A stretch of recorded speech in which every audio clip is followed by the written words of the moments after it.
in Islam, they believe that jinn can also do it. We're going to take a quick break, and then we'll be right back with Rosemary Ellen Guiley and Philip Imbrogno, authors of The Vengeful Djinn. We'll be right back. Are you bored doing the same tired, normal summer events? Then why not try something paranormal? Phenom Events is proud to sponsor Lancaster After Dark, their newest paranormal summer event, to be held July 14th through the 17th at the Lancaster Host Resort in the beautiful historic town of Lancaster, Pennsylvania. There will be scheduled ghost hunts and celebrity speakers, including Chris Fleming from A&E's Psychic Kids, Brad and Barry Kling from the Discovery Channel's Ghost Lab, and the Scared Crew. That's July 14th through the 17th in Lancaster, Pennsylvania. For ticket information, visit the official website at www.lancasterafterdark.com. That's lancasterafterdark.com. Happy haunting. Whether you're curious about cognition, attracted to astronomy, or delighted by dinosaurs, you'll want to join us, Seth Shostak and Molly Bentley and Decadence Radio each Thursday evening at 5 p.m. for Are We Alone? Are We Alone explores the science and technology that define life on this planet. And perhaps on other worlds. Are We Alone? You'll find it here on Decadence Radio, Radio with Attitude, each Thursday at 5 p.m. That's Are We Alone? Here on Decadence Radio. We're back, and you're listening to Unknown Origins Radio. Our guests tonight are Rosemary Ellen Guiley and Philip Imbrogno, authors of the book The Vengeful Djinn. The Djinn, how long have they existed on this earth? And basically, what are their lifespans? I mean, if they can be born, then I would assume that they would die. And how long is a lifespan, and how long has this race been around? Well, they've been around since ancient times. They have very long lifespans. They can live for thousands of years, and that lore goes way back in time, too. So a year in the life of the jinn would be, what, hours to us, you know, or rather, I think I've got that backwards. Phil, you take that. Well, the fact is that we see in certain scriptures that the same jinn who were around when Iblis fell and when the jinn lost grace with Allah are still around today. So, you know, we don't know exactly how long jinn live, but they may live millions of years. They may have one extreme long lifespan. Now, in some circles over the Middle East, you see, there's an idea, especially if you go closer to India, they believe that, you know, human beings reincarnate. And we have very short lifespans, but we reincarnate into new bodies so that we can learn. And then we reach enlightenment at a certain stage after so many reincarnations. But the jinn do not reincarnate. They have one long lifespan, and they're expected, the plan is for them to either reach enlightenment or not at the end of their lifespan.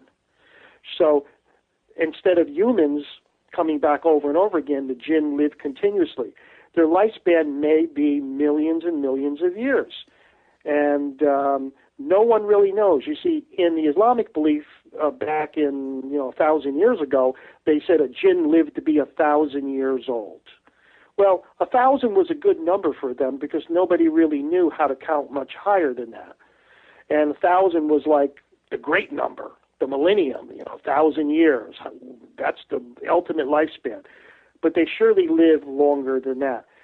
And like Rosemary said, when we sleep for 8 hours. But when a jinn rests, then they have to rest because they do have limited power. Just like us, when we perform a task, we go to a hard day's work, we come home and we have to rest. When the jinn perform whatever they're doing whatever they have to do, they have to rest also. We rest for 8 hours, 6 hours, 7 hours, or whatever. A jinn can rest for a century and then wake up.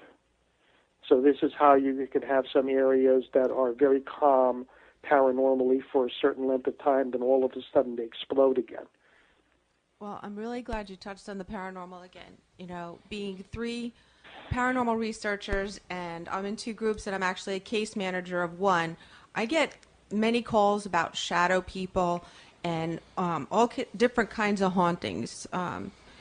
Can you tell me, I know, Rosemary touches on it a lot in her presentation, if you're lucky enough to see it, that there's various forms that the jinn take that can be misconstrued as paranormal. Can you enlighten our audience to that? Well, I think, well, to start with, I think I would like to address the shadow people, because that is a very common experience. I think it's very underreported, vastly underreported, and I've come to the conclusion that shadow people are jinn. I've studied them for years. I went through a process of elimination, trying to figure out what they were. A lot of people think they're demons, these dark silhouetted figures that usually show up in bedrooms. They look like tall men wearing coats and sometimes hats. And they have no features, but they seem to be very intent on watching people, sometimes acting in aggressive fashion toward them. Sometimes they act like they're trying to draw somebody's soul or energy out of them, or that they want to come into the body. And they terrify people because nobody knows who they are or what they want. And through a long period of study and analyzing literally hundreds of anecdotes and comparing them to folklore and what we have to say about our encounters with other kinds of entities, I arrived at the elimination of everything except ultra-terrestrial, an unknown entity from another dimension. But yet, when I considered them from the standpoint of jinn, they suddenly started to make a lot of sense. It's exactly the stealth pattern that certain jinn would want to employ in engaging with us. It affords them an opportunity to watch and observe and maybe even get inside our heads while we are at our most vulnerable, while we're sleeping. And so I have collected these hundreds of cases, and I've gone back through a lot of them, and I think that the model holds up for jinn, that that's the best explanation. And of course with the paranormal, it's such a slippery landscape that we often have to reconfigure our whole orientation when we discover new information. So everything's always open-ended, but I do think that the jinn explains shadow people. I do have a question about shadow people. Like, what about the shadow people that you find at, say, Waverly or Eastern State? You know, those type of, shadow people are more, would you say, residual? Or, how could you relate that to a jinn? Well, there's a difference between shadow figures or shadowy ghosts and shadow people. And a lot of haunted places will have these dark, shadowy, residual figures. And I think that's exactly what they are. They're just sort of low-watt residual remnants left over from something. But places like Waverly that have active shadow people in them, and they have shadow people, not shadow ghosts, dark ghosts. I think that there are certain places that have the right energy, or they sit in the right portal, and they are used by shadow people as transit points or hangout points or places where they can get energized in a certain way. And Waverly seems to be one of those places. Phil, I read your earlier book, Interdimensional Universe, and the whole idea of other dimensions and beings occupying the same space as ours, but on a different dimensional level. Are the jinn considered an interdimensional being, or are they existing on our physical plane in a different form? No, they're dimensional beings, and they exist in a dimension, a spatial area very close to ours. And it's in the same physical space, but it's at another angle, so to speak, an angle that we cannot see into. So, see, when we walk, and we think we're walking in a straight line, we're following the curvature of space. But outside of that curve is another dimensional space. We are locked into three-dimensional space. We're locked into the brain of three-dimensional space, as it's called, a fabric, a membrane. Just like water moving down a tapestry. It just clings on to it. And when it reaches the bottom, it falls off. So the jinn are in this close-by dimension, and it's not a magical place. It's not a spiritual place. It's an actual physical space. And we really can't see into that space. So for the most part, they remain invisible to humans. And the word jinn, by the way, means invisible. Earlier, you had mentioned the one Islamic gentleman who was telling you that all phenomenon, UFO, strange creatures, what are all really caused by the jinn. What is your opinion on that? Do you feel that, let's say, UFO phenomenon and abduction phenomenon, is that your opinion that it's all related to the jinn, or are they separate types of phenomenon, and do the jinn sometimes mimic that? Well, the UFO phenomenon itself is probably one of the most complex of all the paranormal phenomena. UFO investigators don't like to associate UFOs with the paranormal, even though it is in the paranormal. And there's not one single answer for the UFO phenomena, whether it's jinn, extraterrestrials, whatever you want to believe.